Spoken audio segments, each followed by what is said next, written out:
أعوذ بالله من الشيطان الرجيم. بسم الله الرحمن الرحيم.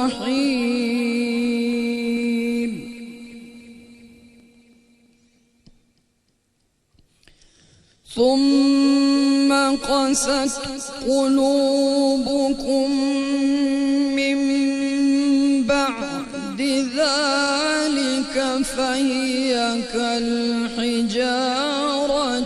أو أشد قسوة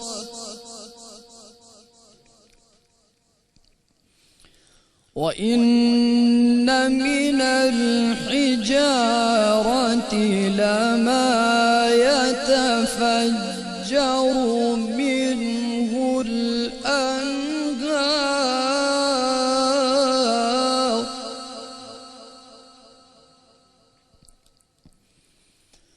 وإن منها لما يشقق فيخرج منه الماء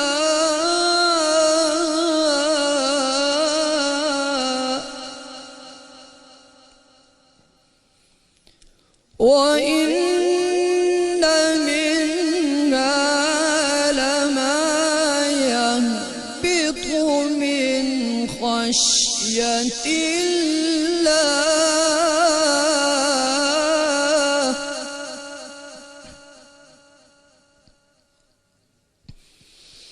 وإن من الحجارة لما يتفجر منه الأنهار وإن منها لما يشقق فيخرج منه الماء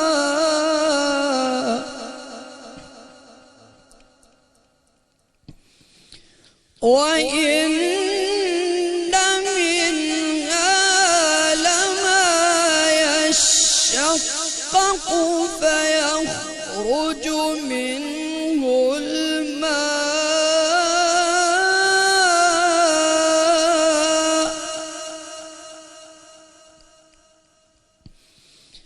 وإن منها لما يهبط من خشية الله وما الله بغافل عما تعملون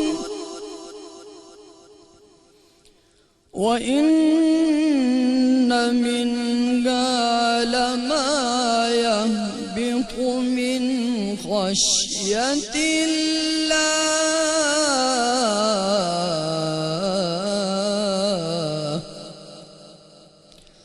وما الله بغافل عما تعملون.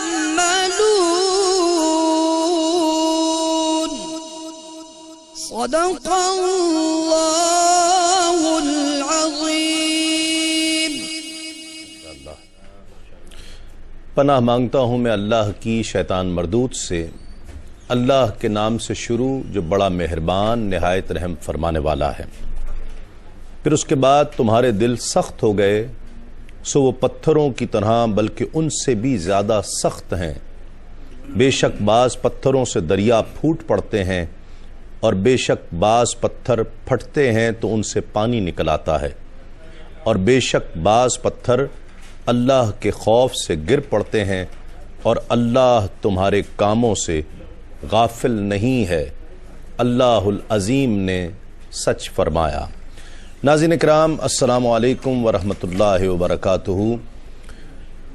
تسلیم احمد صابری پروگرام رحمت سحر کے ساتھ حاضر خدمت ہے۔ آج 26 رمضان المبارک پاکستان اور دیگر کئی ممالک میں، اور کئی ممالک میں آج 27ویں شب تھی، اور ممکنہ شب قدر کے آخری طاق راتوں میں، آخری عشرے کی طاق راتوں میں تلاش کرنے کے لیے کہا گیا۔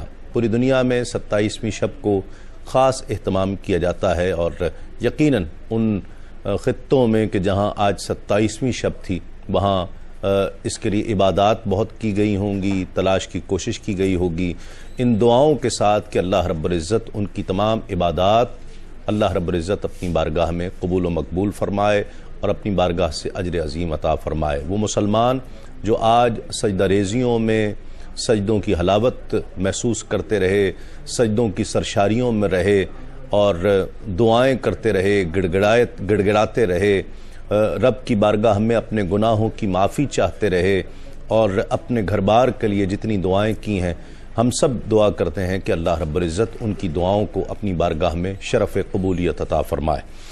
آج کا موضوع خوف خدا، اور یہی حاصل ہے زندگی کا۔ خوف خدا وہ راستہ ہے کہ جو ایمان کی منزل تک انسان کو لے جاتا ہے، اور اللہ رب العزت نے اپنے اولیاء کی، اپنے دوستوں کی یہ شان بیان کی ہے کہ انہیں کوئی خوف نہیں ہوتا، گویا دنیا کا کوئی خوف نہیں ہے، دنیا کے کسی شخص کا، کسی چیز کا کوئی خوف نہیں، صرف خوف خدا ہے جو سارے خوف مٹا دیتا ہے اور حزن سے بھی انسان کو پاک کر دیتا ہے، اس کو کوئی ملال بھی نہیں رہتا ہے، کوئی رنج بھی نہیں رہتا ہے، آنے والے وقت کا، آنے والے دنوں کا، آنے والی مصیبتوں، آلام اور آفات کا بھی کوئی غم باقی نہیں رہتا ہے۔ کیا خوف خدا پیدا کر لیا جائے تو واقعی کیا انسان تمام جتنے خوف ہیں، ڈر ہیں، ان سے چھٹکارا حاصل کر لیتا ہے یا نہیں کر لیتا؟ خوف خدا کس جذبے کا نام ہے، کیا چیز ہے، اس کے لیے انسان کیا کوشش کر سکتا ہے، اکابرین کے ہاں خوف خدا ہمیں کس طرح سے نظر آتا ہے، یہ آج کا موضوع ہے جس پر ہم انشاءاللہ کوشش کریں گے گفتگو کریں۔ آج کا سوال نوٹ فرما لیجئے، قرآن پاک کی 50ویں سورت کون سی ہے؟ قرآن پاک کی 50th سورت کون سی ہے؟ سورہ قاف، سورہ رحمان یا سورہ ملک؟ سورہ قاف، سورہ رحمان یا سورہ ملک، ان تینوں میں سے ایک جواب ٹھیک ہے۔ آپ جواب دے کر شامل ہو سکتے ہیں مقابلے میں میسج کے ذریعے، اور جیتنے والے کو جنون گارمنٹس کی جانب سے گفٹ ہیمپر پیش کیا جائے گا۔ ہمارے ساتھ تشریف فرما ہے آپ کی بہت جانی پہچانی، ہر دل عزیز، بہت محبوب شخصیت، پوری دنیا میں آپ کے انداز گفتگو کو بہت پسند کیا جاتا ہے، لاکھوں کروڑوں کی تعداد میں آپ کے فینس پوری دنیا میں ہیں، علامہ مفتی محمد اکمل صاحب، السلام علیکم۔ آپ کا بہت شکریہ، آپ تشریف لائے۔ ان کے ساتھ تشریف فرما ہے ایک اور بہت ممتاز عالم دین پوری دنیا میں، یہ بھی اپنے اپنے انداز گفتگو کے تعلق سے پہچانے جاتے ہیں، پسند کی جاتے ہیں، علامہ لیاقت حسین صاحب، السلام علیکم۔ آپ کا بھی بہت شکریہ۔ قاری محمد مدنی صاحب، آپ کا بہت شکریہ، آپ نے تلاوت کا شرف حاصل کیا اور سورہ بقرہ کی آیت نمبر 74 کی آپ نے تلاوت کا شرف حاصل کیا۔ جب وقفے سے لوٹیں گے تو ہمیں جوائن کریں گے ایک اور عالمی شہرت یافتہ شخصیت، ہم سب کے بہت محبوب، ہم سب کے بہت ہر دل عزیز، پوری دنیا میں آپ بھی پسند کیے جاتے ہیں، علامہ سید مظفر حسین شاہ صاحب، اور نوجوان ممتاز و محترم ثنا خواں، خوش آواز خوش انداز ثنا خواں فیصل حسن نقشبندی۔ تو لوٹتے ہیں اس یقین کے ساتھ آپ کہیں نہیں جائیں۔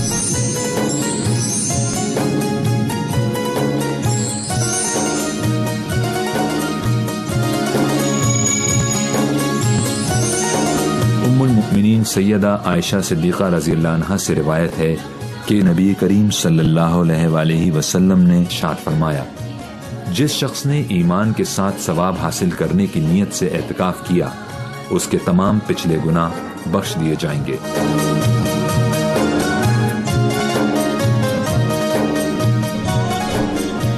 ناظرین خوش آمدید، آپ پروگرام دیکھ رہے ہیں رحمت سحر تسیم صابری کے ساتھ، اور قبلہ شاہ صاحب نے ہمیں جوائن کیا۔ السلام علیکم، بہت شکریہ، آپ تشریف لائے، اور ممتاز و محترم ثنا خواں فیصل حسن نقشبندی نے ہمیں جوائن کیا، السلام علیکم، آپ کا بھی بہت شکریہ۔ بہت زمانے بعد علامہ صاحب اور شاہ صاحب آپ دونوں اکٹھے ہیں، ماشاءاللہ۔ رمضان المبارک میں بلکہ مجھے یاد پڑتا ہے کہ 5 برس ہو گئے، کبھی ایسا نہیں ہوا ہے۔ دریا کے دو کنارے ہیں وہ، نہیں شاہ تو ماشاءاللہ ہمارے ساتھی ہیں، لیکن اللہ نے ان کو، اسے ہم کیا سمجھیں آج آپ کا اکٹھا ہونا، حسن اتفاق، مرج البحرین سمجھیں۔ کلام شامل کرتے ہیں، فیصل بھائی ہمارے ساتھ ہیں، بسم اللہ۔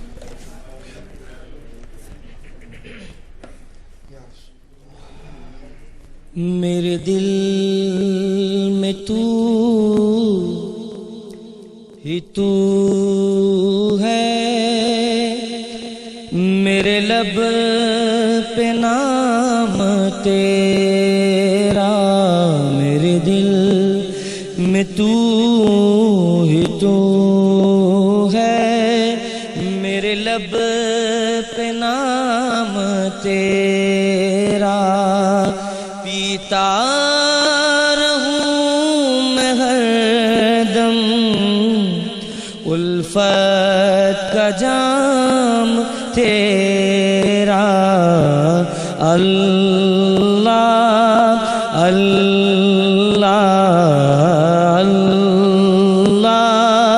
اللہ اللہ اللہ اللہ، تو قابل عبادت، تجھے زیب بندگی ہے،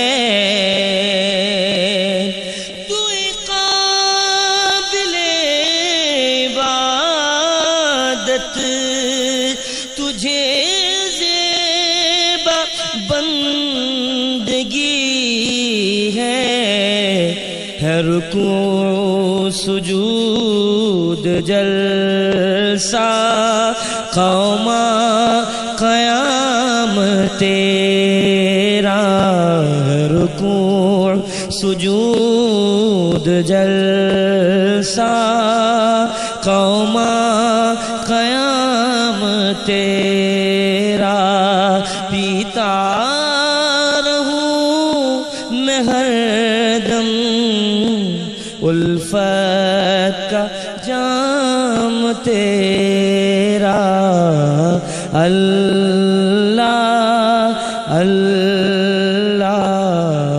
اللہ اللہ۔ خوف خدا سے کیا مراد ہے؟ اعوذ باللہ من الشیطان الرجیم، بسم اللہ الرحمن الرحیم۔ دیکھیں، ہم خوف کا منسوب تو اللہ تعالیٰ کی طرف کرتے ہیں، لیکن حقیقتاً یہ مراد اس سے ہوتی ہے اللہ تعالیٰ کی ناراضگی اور اللہ تعالیٰ کے عذاب سے ڈرنا، کیونکہ فی نفسی خود ذات باری تعالیٰ ایسی نہیں ہے کہ اس سے ڈرا جائے، کیونکہ ڈرنے کے کچھ صورتیں ہوتی ہیں، کچھ اسباب ہوتے ہیں، مثلا کوئی شکل کسی کی ہیبت ناک ہے، کوئی بہت ہی وسیع و عریض جسمانیت رکھنے والا ہے تو اس کے وسیع و عریض ہونے سے خوف اور ہیبت دل میں طاری ہوتی ہے، اور اللہ تعالیٰ ان سب سے پاک و صاف ہے، بے شک وہ ماؤں سے زیادہ مہربان ہے، یعنی کسی کے غضب سے بھی ڈر لگتا ہے، کوئی جلالی آدمی ہوتا ہے اس کے قریب جانے سے ڈر لگتا ہے، اللہ تعالیٰ تو بڑا رحیم و کریم ہے، اس کا تصور قائم نہیں ہو سکتا، بے شک وہ کرم فرمانے والا ہے، ماؤں سے زیادہ مہربان ہے۔ تو جہاں بھی ہم خوف خدا کی بات کرتے ہیں وہ یہی ہے کہ اللہ تبارک و تعالیٰ کی طرف سے عذاب، اس کی ناراضگی، میدان محشر میں جو اگر وہ ذلت میں مبتلا فرما دے، ان تمام چیزوں سے خوف خدا کہلاتا ہے۔ قرآن و حدیث میں کیا احکامات ملتے ہیں اس تعلق سے؟ الحمدللہ رب العالمین والعاقبۃ للمتقین والصلاۃ والسلام علی سید الانبیاء والمرسلین، قال اللہ تبارک و تعالی انما یخشی اللہ من عبادہ العلماء۔ اللہ تبارک و تعالی نے قرآن مجید فرقان حمید کے اندر اپنی خشیت اور خوف کے حوالے سے کئی مقامات پر ذکر فرمایا، اور یقیناً اللہ کا خوف یہ ہدایت بھی ہے، رحمت بھی ہے اور رضوان بھی ہے، اور فرمایا کہ اللہ تبارک و تعالیٰ کا خوف اسی نصیب ہوتا ہے کہ جسے اللہ کی ذات کا عرفان اور جتنی معرفت نصیب ہوتی ہے۔ اللہ کے بندوں میں سے جتنا بندہ اللہ تبارک و تعالیٰ کا خوف رکھنے والا ہوگا، اتنا ہی رب تبارک و تعالیٰ کی بارگاہ کے اندر معزز و مکرم ہوگا کہ ان اکرمکم عند اللہ اتقاکم، ٹھیک، یہ اللہ تبارک و تعالیٰ کے قرب کو ایک بہت بڑا ذریعہ ہے۔ قرآن مجید فرقان حمید کے اندر اللہ تبارک و تعالیٰ نے یہی فرمایا کہ خوف کی بنیاد یہ ہے کہ انسان، جیسے کہ مصنف نے ذکر فرمایا کہ اللہ کی بارگاہ میں عذاب کے حوالے سے اور اس اعتبار سے کہ ایک دن ہمیں اللہ کی بارگاہ کے اندر جا کر کھڑے ہونا ہے۔ وَأَمَّا مَنْ خَافَ مَقَامَ رَبِّهِ وَنَهَى النَّفْسَ عَنِ الْهَوَىٰ فَإِنَّ الْجَنَّةَ هِيَ الْمَأْوَىٰ۔ فرمایا اس بات کا خوف اور اس بات کا ڈر انسان کے دل میں ہو کہ مجھے اللہ کی بارگاہ کے اندر کھڑے ہونا، اور یہ ایمان کی بنیاد ہے۔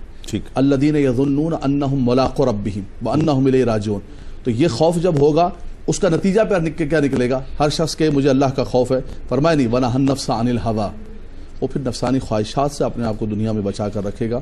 تو رب تبارک و تعالی جنت اس کا ٹھکانہ فرمائے. شاہ صاحب، ایک پوچھ گچھ کا خوف ہے کہ مجھے جو دیا گیا ہے وہ امانت ہے، یا میں یہاں پہ جو عرصہ مجھے ملا ہے یہ ایک میرے لیے یوں سمجھ لیجئے کہ ایک ایسا پیریڈ ہے کہ جس میں جو بو رہا ہوں وہ مجھے کاٹنا ہے، یا جو میں کرتا آیا ہوں اس کے بارے میں مجھ سے باز پرس ہوگی. یہ خوف، اس کی بھی یہ بھی ایک انداز ہے اس کا. بسم اللہ الرحمن الرحیم. دیکھیں، خشیت الہی کے حوالے سے گفتگو ہوئی ہے. دراصل خشیت الہی خود بذات خود ایک بڑی مؤثر اور مقبول عبادت ہے. ٹھیک، اس سے تو بندہ کبھی مستغنی نہیں ہو سکتا، اور جس کے اندر اس سے استغنا اور دوری آ جائے تو وہ یقیناً اللہ رب العالمین کا عرفان یا اسے عبادت کا ذوق یا اسے بندگی کا ذوق حاصل ہو، یہ تو متصور ہی نہیں ہے.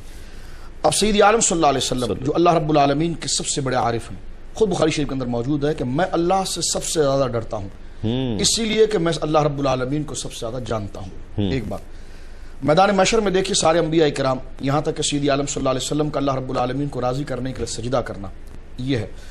تو سب سے بڑی بات یہی ہے کہ اللہ رب العالمین جل مجدہ کو، جس طرح کہ علامہ لیاقت صاحب نے اشارہ فرمایا کہ اللہ کے حضور حاضر ہونے کا خوف، جو اس نے نعمتیں دی اس پر باز پرس ہونے کا خوف، اور اللہ رب العالمین جل مجدہ کی رحمت یقیناً اس کے غضب پر غالب ہے، جس طرح مفتی صاحب قبلہ نے ذکر فرمایا، لیکن اس کی ذات صمد بھی ہے، بے نیاز ذات ہے، اس ذات میں استغنا بھی ہے.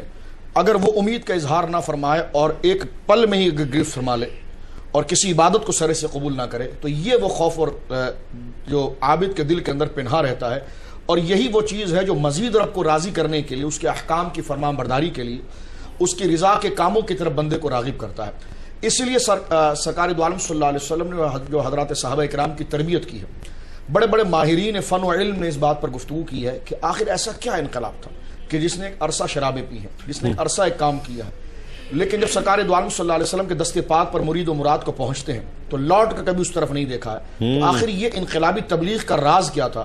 تو پھر محققین اس بات کو یہی ذکر کرتے ہیں جو سرکار غوث اعظم نے فرمایا کہ حضور نے حق فرمایا کہ رأس الحکمت مخافت اللہ، کہ تمام حکمتوں کی بنیاد اور جڑ جو ہے وہ اللہ کا خوف ہے.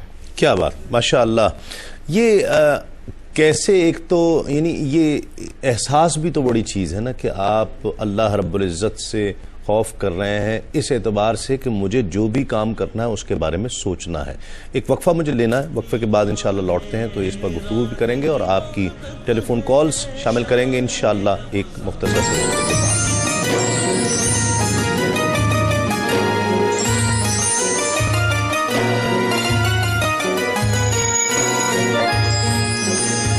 سحری سے قوت حاصل کرو. حضرت عبداللہ بن عباس رضی اللہ عنہما بیان کرتے ہیں کہ نبی کریم صلی اللہ علیہ وآلہ وسلم نے ارشاد فرمایا، روزہ رکھنے کے لیے سحری کھا کر قوت حاصل کرو اور دن یعنی دوپہر کے وقت آرام قیلولہ کر کے عبادت کے لیے طاقت حاصل کرو.